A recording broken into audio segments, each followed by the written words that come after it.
சமைக்கும் போது ஒரு லவ்வோட சமைக்கணும்டா. அதான் பாதி ருசியே. வெங்காயம் நறுக்கும் போது கூட ரசிச்சு நடக்கணும், லவ்வோட. வணக்கம் அண்ட் வெல்கம் டு இன்லாஸ் சமையல். நம்ம சேனல்ல நம்ம அடுத்து பார்க்க போற டிஷ் கோஸ் பொரியல். அது டெமோவா செஞ்சிட்டு இருக்கு. அது டெமோ பீஸ். கோஸ் பொரியலுக்கு என்ன தேவைங்கிறத பார்த்துக்கலாம் வாங்க.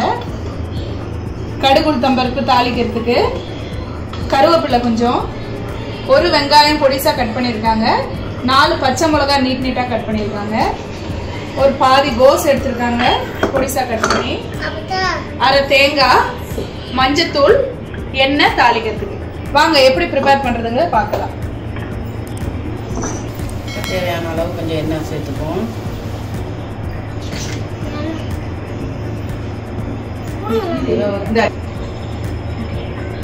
எண்ணெய் காஞ்சிருச்சு. கொஞ்சம் கடுகு உளுத்தம் பருப்பு அதையும் சேர்த்துப்போம்.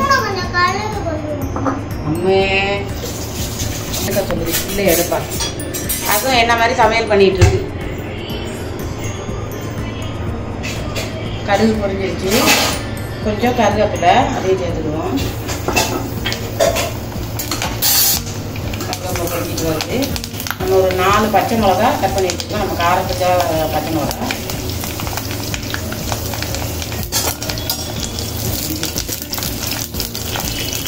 நிறைய பேர் எப்படி பொரியல் தேங்காய்லாம் போட்டு பண்ணுவாங்களா எப்படின்றது எனக்கு தெரியாது. நான் வந்து கொஞ்சம் தேங்காய் சேர்த்துக்குவேன், நல்லாயிருக்கும். பொரிஞ்சிக்கிட்டே இருக்கும்போது ஒரே ஒரு பெரிய வெங்காயம் கட் பண்ணி வச்சுருக்கேன், அதையும் சேர்த்துக்கணும். இது எடுக்கக்கூடாது பாப்பா. அதை அப்படியே ஒரு கரண்டியில் கொஞ்சம் எடுத்துட்டு போடுவோம். நல்லா கிண்டி விட்டுருவோம். மண் சட்டியை வாங்கினாங்க. ஒரே மண் சட்டி டிஷ் தான் எங்க வீட்டுல. ஆசையா இருக்குல்ல செய்யறதுக்கு. ஆனா இதை ஹேண்டில் பண்ணும்போது தான் ரொம்ப பயமா இருக்கு. நம்ம வீட்டுல ஸ்டீல் சாமான கழுவி டம்மா டும்மின்னு போட்டு பழகிடுச்சா, அதுலயும் எனக்கு கோபம் வந்துருச்சுன்னா சட்டியெல்லாம் பறக்கும்.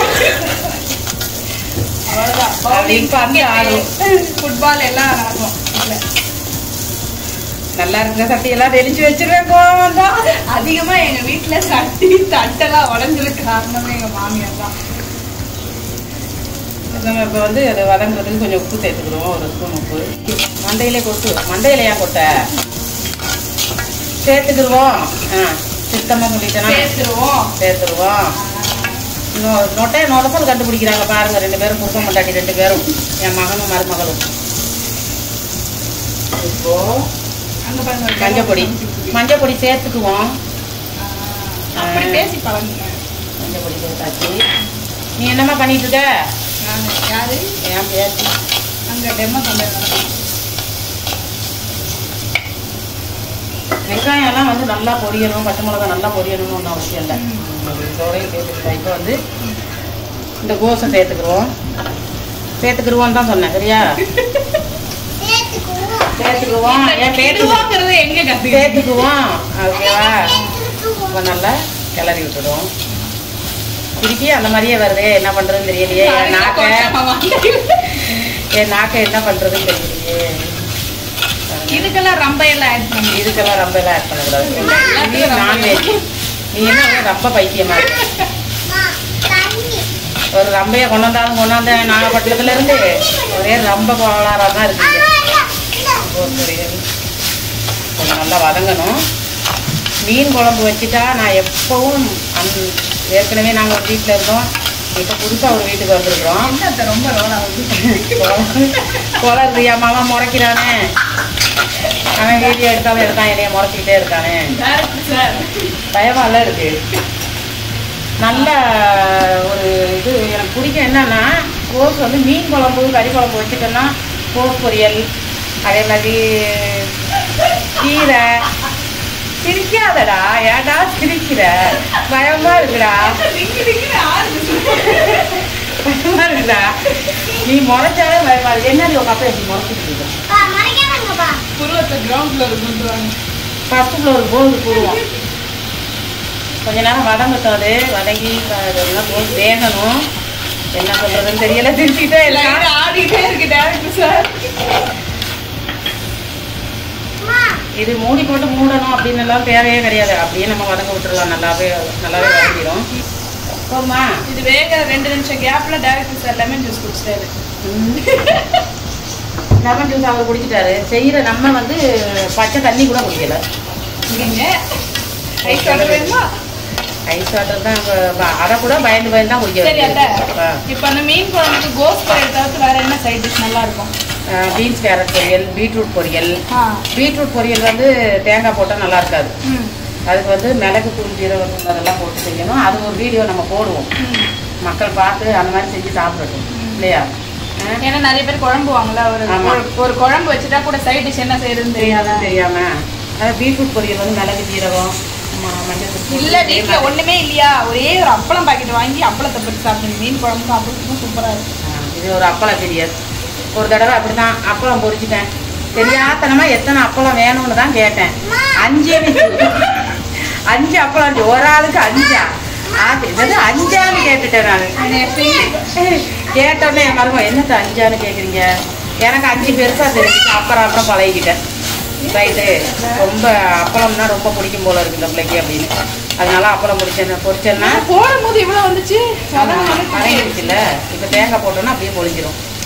அதே மாதிரி அப்பப்போ கொஞ்சம் கிண்டி விட்டுக்கிறோம், இல்லைன்னா அடி பிடிச்சிரும். நான் அடுப்பு ஒரு ஃபாஸ்ட்டாக வச்சிருக்கிறேன். வாசனை வருது இப்போதான். என்னடா என்ன உட்காந்துக்க இது பொழிக்குதா? சரி, கோஸ் பொரியல் ரெடி ஆகிட்டு இருக்கு. நம்ம தேங்காய் சேர்த்துட்டு போடுறேன். தேங்காய் சேர்த்து நல்லா கிண்டி வச்சு, தேங்காய் அரை முடிக்கும் கம்மியாக தான் எடுத்துருக்குறேன். தேங்காய் நம்ம எவ்வளோ சேர்க்குறோமோ அவ்வளோ புளிவாக வரும். பொலிவுன்னா என்ன தெரியுமா? அது என்ன? அது பொலிவுனா பொலிவா? ஃபேர் அண்ட் லவ்லி முகப்பொலிவு. முகத்திலே நில்லு. இது வந்து பொலிவுனா நல்லா பழப்பழன்னு வரும். அதுதான் பொலிவு. ரோலாகுதா? இன்னும் கூட தேங்காய் சேர்த்துக்கலாமா? இன்னும் கொஞ்சம் கூட தேங்காய் சேர்த்துக்கலாம். கம்மியாக தான் சேர்த்துருக்குறேன். நான் என்ன கதையாக சொல்லிட்டு இருக்கேன் உனக்கு. கோஸ் பொரியல் ரெடி ஆயிடுச்சு. அவ்வளோதான், தேங்காய் சேர்த்தாச்சு. தேங்காய் சேர்த்து முடிச்சோன்னா கோஸ் பொரியல் ரெடி ஆயிடுச்சு. நான் அடுப்பை ஆஃப் பண்ணிடுறேன். அந்த சட்டி சூட்லேயே அப்படியே சூடாகவே இருக்கும். மண் சட்டியோட தூக்கி வச்சு சாப்பிட்லாம், இல்லை அப்படியே தட்டில் மாற்றியும் சாப்பிட்லாம். மண் சட்டியில் செய்யறதுலாம் வாழை இலையில போட்டு சாப்பிட்டா தான் நல்லா இருக்கும். சரி, சாப்பிட்டா வாழை இலை வந்துருச்சா? எண்டு கார்டு போட போகிறப்போ இது கோஸ் பொரியல் ரெடி ஆயிடுச்சு. கலர்ஃபுல்லான கோஸ் பொரியல். கண்டிப்பாக நீங்களும் வீட்டில் ட்ரை பண்ணி பாருங்கள்.